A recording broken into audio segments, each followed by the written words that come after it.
जय श्री कृष्ण। प्रिय दर्शक बंधुओं, एक बार पुनः बहुत बहुत स्वागत है आप सभी दर्शकों का आपके अपने चैनल दर्पण ज्ञान गागर यूट्यूब चैनल में। प्रिय सज्जनों, आज की कहानी आपको सोचने पर मजबूर कर देगी। इस कहानी में मैं कुत्ते के बारे में बताने जा रहा हूँ, क्योंकि अक्सर हम कई मौकों पर कुत्तों का नाम लेकर मिसालें दिया करते हैं। यदि हम किसी को गाली देते हैं तो कुत्ते का नाम जुबान पर स्वतः ही आ जाता है। गाली आदमी को देते हैं पर नाम तो कुत्ते का बदनाम होता है। क्या कुत्ता इतना गया गुजरा जीव है?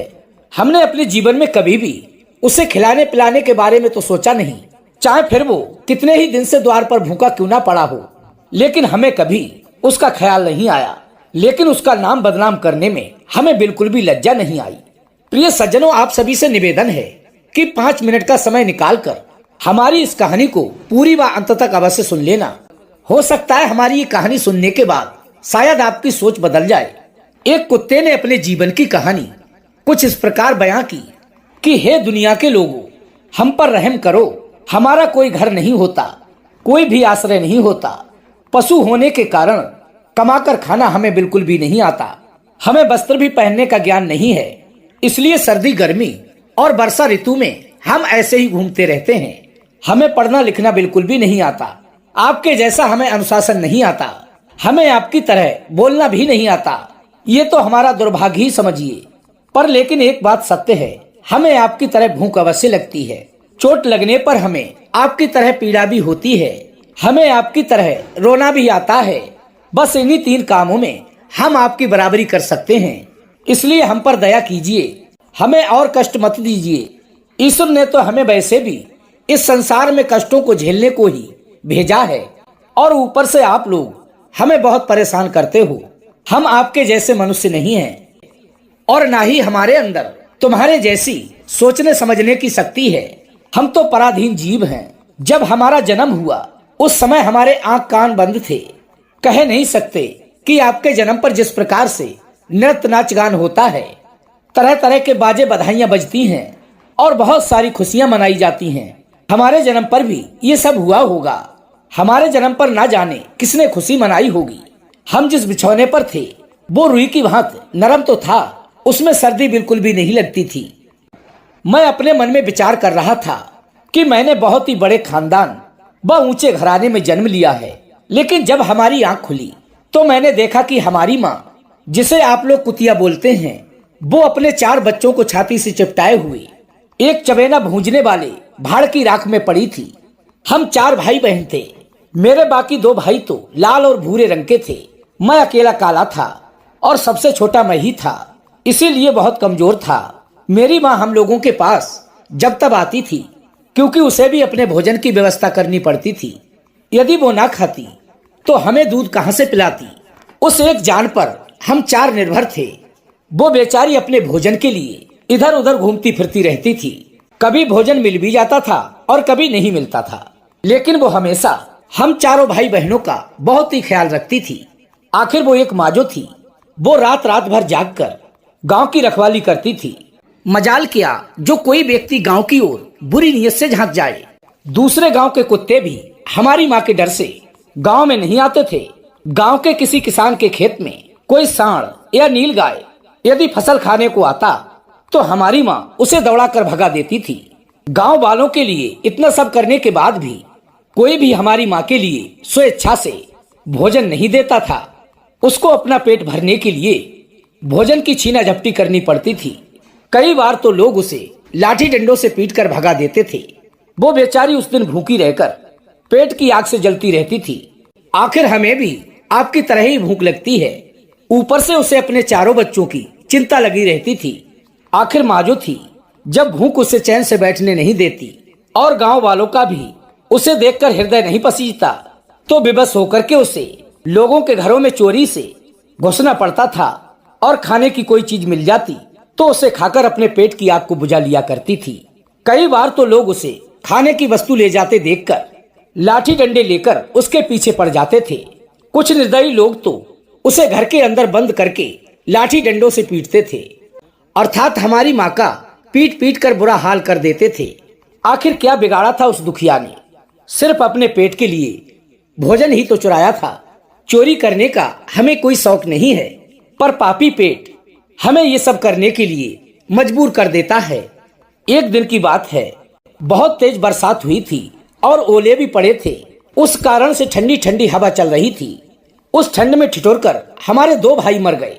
उस दिन हमारी माँ बहुत रोई, लेकिन मनुष्य हमारी पीड़ा को क्यों समझेगा। उसके बच्चे थोड़े ही मरे थे। अब हम सिर्फ एक भाई एक बहन रह गए थे। हमारी माँ हम दोनों की बहुत ही अच्छे से देखभाल करने लगी थी। एक बार उसी गांव में बनिए के यहाँ पर दावत चल रही थी। तरह तरह के व्यंजन व पूड़ियाँ बन रही थीं और उस बनिए के यहाँ पर बहुत सारे मेहमान आए हुए थे। उसी समय हमारी माँ कुछ खाने की तलाश में बार बार उधर जाती, लेकिन लोग उसे धुतकार कर वहां से भगा देते। किसी को भी उस पर इतना तरस नहीं आया कि एक पूड़ी उस बेचारी को भी खाने को फेंक दें। एक पूड़ी से उनका क्या बिगड़ जाता। मेरी माँ अपने होठों को चाट चाट कर रह जाती।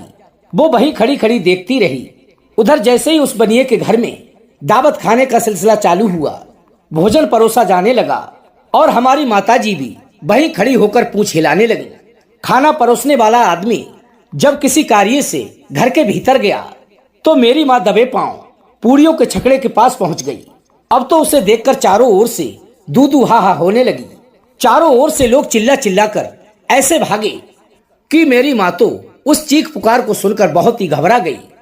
2-3 आदमी तो मेरी माँ को मारने के लिए बहुत ही बुरी तरह से डंडे ले लेकर उसके पीछे दौड़े और मेरी माँ भी वहां से बहुत बुरी तरह घबरा कर भाग खड़ी हुई, मगर उसे वहां से निकलने का कोई भी रास्ता नहीं मिला, क्योंकि सामने से लोग डंडे लेकर आ रहे थे। तो माँ जो लोग वहां पर खाना खा रहे थे उनके ऊपर से छलांग लगाकर भागती हुई मोरी के रास्ते से घर के बाहर निकल गई। मेरी माँ अपने निकलने पर इतना हैरान नहीं थी जितना कि वो उन लोगों को देखकर हैरान हुई थी जो कि वहां पर दावत खा रहे थे। वे सभी लोग उठकर खड़े हो गए। उन सभी ने भोजन करना छोड़ दिया। कह रहे थे कि कुत्ते के लांग जाने के कारण भोजन भ्रष्ट हो चुका है। सभी एक दूसरे से वार्तालाप कर रहे थे कि अब क्या किया जाए, खाना तो सब खराब हो चुका है। अब वो बेचारा बनिया फूट फूट कर रोने लगा जिसके यहाँ भोजन का कार्यक्रम था। कुछ लोग तो ये भी कह रहे थे कि भाई कुतिया के लांगने से भोजन खराब कैसे हो सकता है। उसने खाने में या पतलों में मुंह थोड़े ही डाला है, सिर्फ ऊपर से निकल ही तो गई है। और जिस व्यक्ति के ऊपर से निकली है उस व्यक्ति को यदि भोजन नहीं खाना है तो वो उठाकर बाहर फेंक दे, उसे दूसरा भोजन परोस देते हैं। लेकिन प्रिय सज्जनों, उस दावत में कुछ लोग बड़े घरों से ताल्लुक रखते थे। उन्होंने उस व्यक्ति की एक भी नहीं चलने दी, जो कि बिल्कुल सही बात कह रहा था। वो सभी कह रहे थे कि भोजन तो भ्रष्ट हो चुका है, अब ये हमारे खाने लायक नहीं बचा है। आखिरकार उन्हीं सब की बात मानी गई। अब तो वो सारा भोजन गरीबों में बांट दिया गया। उस दिन तो मेरी माँ के लिए खूब पेट भरकर खाना मिला था और उसकी जान पर भी बनाई थी। उस दिन उसने पेट भरकर भोजन किया। शायद ऐसा सुख उसे जीवन में पहली बार मिला था, लेकिन वो सुख उसके लिए बहुत बड़ी मुसीबत बन गया। वो भोजन करके आराम से वहां पर लेटी थी, लेकिन इतने में ही वो बनिया डंडा लेकर वहां पर आ पहुंचा जिसके यहाँ दावत थी और उसे बुरी तरह से पीटने लगा।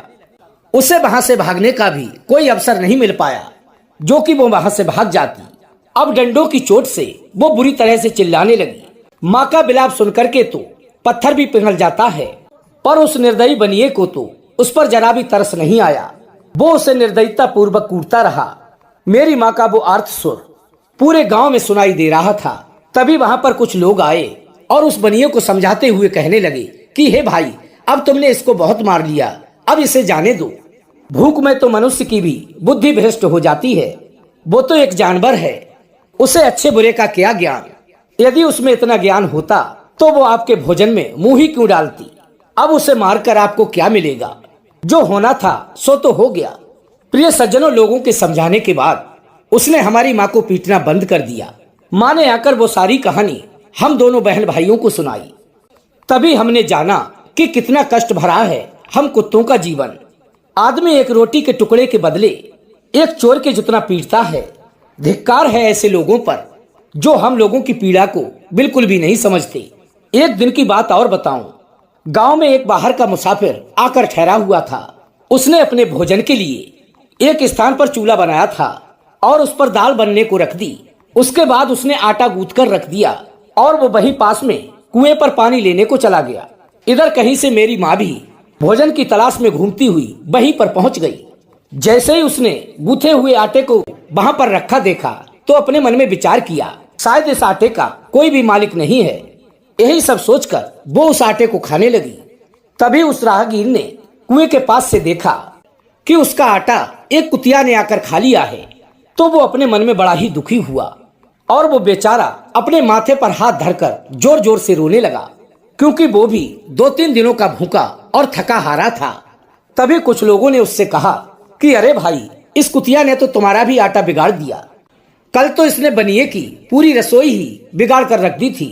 तभी वो मुसाफिर दुखी होता हुआ कहने लगा कि हे भाई, मुझे क्या मालूम था कि ये दुष्ट कुतिया मेरे आटे को खाने के लिए ही कब से घात लगाए बैठी है।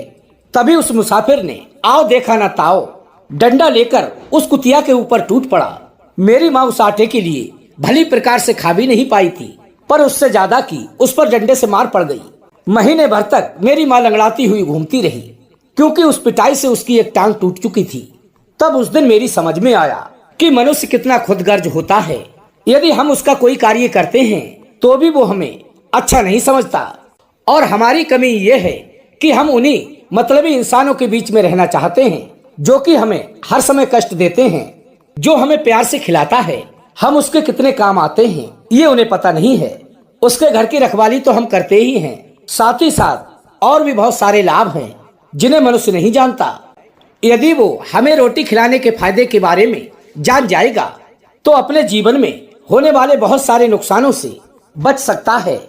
आज मैं आपको बताऊंगा कुत्ते को रोटी खिलाने के 8 फायदे।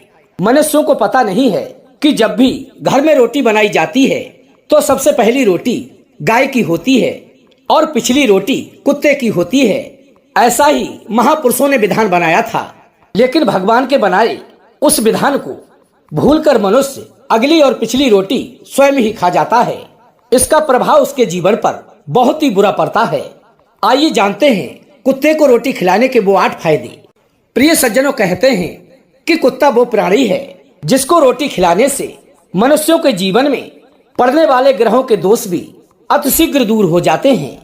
कुत्ते को रोटी खिलाने का पहला फायदा है, प्रिय सज्जनों, कुत्ते को रोटी खिलाने से शनि का नकारात्मक प्रभाव समाप्त हो जाता है। कहते हैं कि शनि ग्रह जब अपनी कुदृष्टि डालता है तो आदमी बर्बाद हो जाता है, राजा से भिखारी बन जाता है। क्योंकि जिस आदमी पर उनकी महादशा का आरंभ हो जाता है तो उस व्यक्ति के बने बनाए काम अपने आप बिगड़ने लगते हैं और वो आर्थिक तंगी का शिकार हो जाता है। उस स्थिति में व्यक्ति यदि कुत्ते को रोटी खिलाता है तो उस पर शनि देव का कुप्रभाव बहुत ही कम हो जाता है। नंबर 2, दूसरा फायदा है कि कुत्ते को रोटी खिलाने से भाग्य आपके पक्ष में हो जाता है। आपके घर के अंदर की नकारात्मक शक्तियां नष्ट हो जाती हैं। नंबर 3, कुत्ते को रोटी खिलाने से माता लक्ष्मी सदैव भी प्रसन्न रहती हैं और आपके घर में धन दौलत की कभी भी कमी नहीं रहती है। नंबर 4, कुत्ते को रोटी खिलाने से आपके ऊपर कर्ज नहीं चढ़ता और जो पहले से कर्ज चढ़ा हुआ होता है उससे भी मुक्ति मिल जाती है। 5वां फायदा है, कुत्ते को सुबह शाम भोजन देने से आपका व्यापार दिन दूनी रात चौगनी तरक्की करने लगता है, अर्थात वो बहुत ही अच्छे से चलता है। नंबर 6, कुत्ते को रोटी देने से आपकी आयु में वृद्धि होती है और आपका अटका हुआ धन अतिशीघ्र वापस मिल जाता है। नंबर 7, कुत्ते को रोटी देने से हमेशा आपका स्वास्थ्य बहुत ही अच्छा बना रहता है और मानसिक रूप से आप सदैव ही मजबूत रहते हैं और आपका मन सदैव ही ऊर्जावान रहता है। अच्छे विचार आपके मन के अंदर आते हैं। नंबर 8, कुत्ते को रोटी खिलाने से परमात्मा सदैव ही आपसे प्रसन्न रहते हैं, क्योंकि भगवान को समस्त जीवों की अर्थात समस्त प्राणियों की बहुत ही चिंता लगी रहती है और जो समस्त जीवों पर दया दिखाता है अर्थात अपने मन में दया का भाव रखता है, भगवान भी उस मनुष्य से सदैव ही प्रसन्न रहते हैं। भगवान की कृपा सदैव उस मनुष्य व उसके परिवार पर बनी रहती है जो इन मूक पशुओं पर दया दिखाता है। और इसके विपरीत कुत्ते को मारने पीटने वाला मनुष्य धीरे धीरे करके दरिद्र अर्थात गरीब होता चला जाता है। प्रिय सज्जनों, भले ही आपका कुत्ते ने नुकसान कर दिया हो लेकिन फिर भी उसे मारना नहीं चाहिए। कहते हैं कि जब कुत्ता रोता है तब अपशकुन होता है, अर्थात कोई संकट आने का खतरा होता है, किसी की मृत्यु हो सकती है। इसलिए कुत्ते को कभी रुलाना नहीं चाहिए। जो बीमार व घायल कुत्ते का इलाज करवाता है उस पर अश्विनी कुमार सदैव ही प्रसन्न रहते हैं और उनकी कृपा दृष्टि सदैव ही उस पर बरसती रहती है। वो मनुष्य सदैव ही निरोगी बना रहता है। प्रिय सज्जनों, उम्मीद करता हूँ आज की हमारी ये कहानी आपको अवश्य ही पसंद आई होगी। यदि कहानी अच्छी लगी हो तो कमेंट बॉक्स में अपनी राय के माध्यम से हमें अवश्य अवगत कराएं ताकि हमारा मनोबल बढ़ता रहे। और यदि आपने अभी तक हमारे चैनल दर्पण ज्ञान गागर यूट्यूब चैनल को सब्सक्राइब नहीं किया है तो चैनल को सब्सक्राइब करके वीडियो को लाइक कर लें। हो सके तो अपने सगे संबंधियों व मित्रों तक वीडियो को शेयर अवश्य करें। प्रिय सज्जनों, कल फिर मिलेंगे इसी प्रकार की ज्ञानवर्धक चर्चा के साथ। इसी के साथ प्रिय दोस्तों, राधे राधे, जय श्री कृष्णा।